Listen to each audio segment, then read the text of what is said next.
Hi, my name is Antoinette and this is your friendly how-to guide of how to survive summer in the city.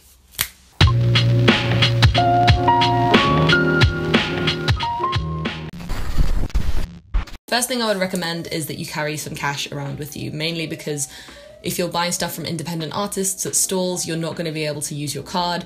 There is a cash point at the XL, but I don't know if it charges or not, and there is always a queue. So make sure that you get your cash out well in advance. Food is an important thing because money will evaporate if you don't watch out. The choza noodle in the XL Centre is not worth it, but you will go for it if you're starving. The Subway there costs £5 instead of £3, and there is a slushy bar inside the XL Centre Expo Hall, but it is also extremely overpriced. There is a Costa there, which is going to be, relatively okay, but in my opinion, you should just bring some stuff like snacks, satsumas, Nature Valley bars, whatever you're into. Maybe not something noisy though, because if you want to have a snack in the middle of a panel, it's going to be really awkward if you're sat there opening a bag of Doritos, so don't do that. I would also recommend carrying around £10 in your sock or £5 in your sock as emergency funds in case you need it. Friends is a big one. Make sure that if you're going and staying there for the whole 3 days that you're staying with some people that you trust. Make sure that you have at least one friend that you can buddy up with, and even better, go in a group. Also, make sure that you have each other's phone numbers to call in case of an emergency. Don't rely on the internet because your data will run out over the course of the weekend if you keep relying on it. The Wi-Fi at the XL Centre sucks, and even the signal isn't great. On the topic of phones, make sure that you bring a portable phone charger with you. It is so annoying having to seek out a plug socket to sit by and charge your phone for half an hour, as I had to do last year. Number 3 is plan your schedule. I would definitely recommend looking at the event online and seeing what the panels are going to be in advance. Check who the panelists are going to be to give you a flavour of what they might be like. I would also recommend making sure that you have enough time in between panels to go maybe get some food, have some coffee, have a rest, have a break. Just make sure that you know exactly what you really want to do so that if anything is subject to change, you can just plan around it. 4. What to bring. I've already mentioned portable chargers, but also bring your phone, your money, your bag, and a sense of excitement. Make sure you bring deodorant and dry shampoo. You're gonna get sweaty. Bring enough stuff for your period because I got mine at Sitsi last year and it was a nightmare. Another thing I would recommend is bringing either some nausea tablets, some painkillers, or any medication you might need over the course of the weekend.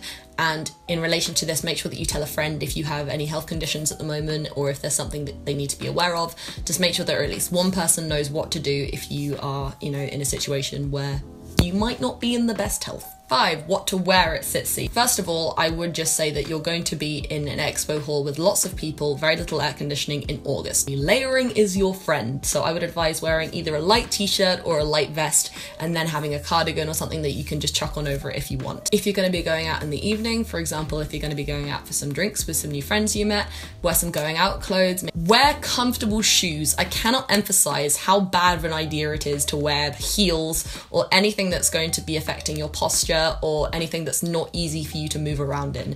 It is a convention centre. You should be wearing some comfortable flat shoes, like some comfortable trainers or some comfortable flats, essentially. I would also recommend maybe not wearing a flowy skirt for rides because it's going to flap up if you're not wearing tights. I would definitely just recommend wearing shorts or a play suit instead because, you don't want to be flashing your pants when you're going on the big whirl around thing. Or you might, I don't know. I personally wore dungarees in 2015, but it did get very hot. Denim in general is just very, very hot. So if you are wearing denim, please make sure you're wearing like a light top with it as well because it's going to get hot. I don't think you need to plan your outfits rigorously, but do remember that you're probably going to be in photos with people, taking photos with your friends.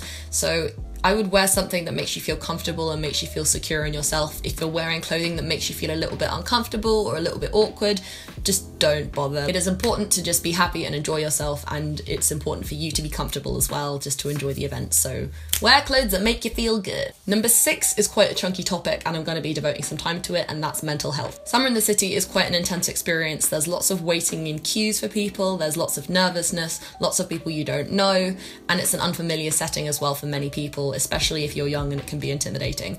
So please, please, please make sure that you give yourself enough time to digest everything. If you need some time to leave the building, that is perfectly fine. Remember, you are going to be there for long hours at a time, so if you do feel yourself starting to panic or if you have anxiety, I would recommend texting a friend and letting them know where you are, walking outside the building, just getting some air, giving yourself some time to calm down and relax before you re-enter. Please, please, please do not sacrifice your mental health for the sake of a panel. I've seen people in the past 2 years wandering around just having panic attacks constantly because they were so overwhelmed that they didn't want to miss out on seeing their favorite YouTubers. If you don't want to miss a panel, that's completely fine. They're probably going to be put online later anyway, and there's going to be coverage from magazines like 1080. Don't feel bad about telling anybody where you are. Just make sure that you are keeping people in the loop so that they know what's up with you, and make sure that you have a place to meet with them when you're ready. So one thing that's really helpful for this is that the XL Centre has numbers. There's N and S, which are in correlation to the north and south side of the river. If you're at a number, then you can tell your friends precisely which number it is, and then they can just meet you there, and you can re-enter the expo hall when you feel ready to do so. If you really do want to make sure that you get the most out of Sitsi, I would recommend prioritising 1 or 2 events that you really do want to see and making sure that you see those, and everything else can just be a sort of extra experience. Don't pressure yourself to go to anything you don't want to go to, because chances are you probably won't be enjoying it if you're having a panic attack. So make sure that you are just doing what you need to do for yourself in order to be calm and experience Sitsi in the best way you can. Your health is so much more important than being in a situation that is uncomfortable to you, so please prioritize that. It's gonna be okay. Number 7 is making sure that you do what you want to do. So one thing that's really interesting at Sitsi is that people do tend to sort of go around in little groups, and people sort of tend to go with the flow. Don't be afraid to go to a panel that you really want to see, or see an artist that you really want to see,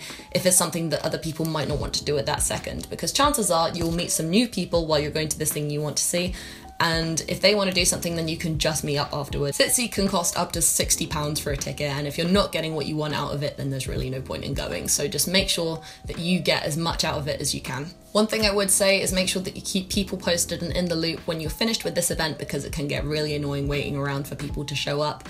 And just, yeah, keep in contact with people so that you can meet up easily again whenever you're done with something. Number 8, if you're meeting up with people that you haven't seen for a while, please get photos, make some memories, enjoy yourself, sit down, have a chat, ask them what they've been up to. If you are meeting up with friends you haven't seen in a while, just document it or take a photo, something that will remind you of how great it was, so that when you can look back, you can just be like, oh, I saw this person at Sitsi in 2017 and it was really good and we had a really good chat. Number 9 is a big one. Be respectful of YouTubers. It can be exhilarating seeing YouTubers that you follow and love in the flesh, but I would really ask that you try and just be as calm and as polite as possible, purely because shrieking fangirls can be incredibly overwhelming. Definitely be confident. You have nothing to be scared of by telling someone that you like their content. Like 99.9% of the time, people are going to be grateful that you've gone up and said something about it. It's just really nice to meet people, but it's a little bit less nice to meet people if they're a bit scary and intimidating and not respectful of your space. Here are things that you shouldn't do to YouTubers. Don't follow them around. Do not yell at them across the expo hall. Do not ambush them. Do not shriek at them, and do not emotionally blackmail them by telling them that you've come from far away to see them so they have to go and meet you. And yes, that honestly happened to a friend of mine one year. It was incredibly unpleasant and just not a good thing. Just try and have as natural of an encounter as possible, as odd as that sounds, but I would definitely say that's the most positive way of meeting with people that you like.